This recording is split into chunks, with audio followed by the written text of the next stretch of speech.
බලන්න මෙයාව අඳුරනවද කියලා. මේ තියෙන්නේ ඇවිදින සිත්තරාගෙන් සිතුවම් වුණා තවත් මිල කළ නොහැකි සිතුවමක්. මේ ඉන්නේ වෙන කවුරුත් නෙවෙයි අපි කවුරුත් ආදරය කරන රංගන ශිල්පී සචින් ලියනගේ.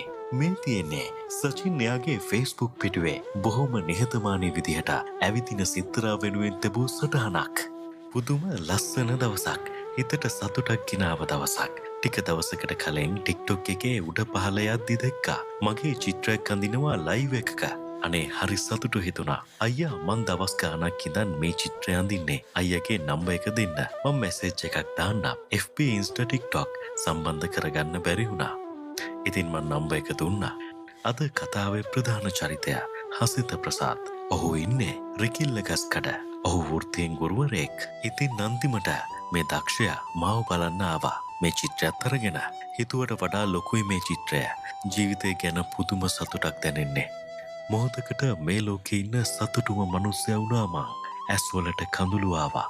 මෙච්චර දෙයක් රංගන ශිල්පියෙක් විදිහට මම බලාපොරොත්තු වෙන්නේ නෑ. ප්‍රේක්ෂක ආදරය මේ විදිහට මට ලැබෙන්න මම මොනතරම් වාසනාව කරලා ඇද්ද. හරිම ලස්සනයි මේ චිත්‍රය. මම පහලින් එයාගේ ලින්ක්ස් ටික දාන්නම්. ඔයාලටත් එයාට කියලා චිත්‍රයක් අඳ ගන්න ඕනේ නම් එයාට මැසේජ් එකක් දාන්න. ඔන්න ඔය විදිහට තමයි සචින් ඔහුට දැනුණු සතුට වචනවලට පෙරළුවේ.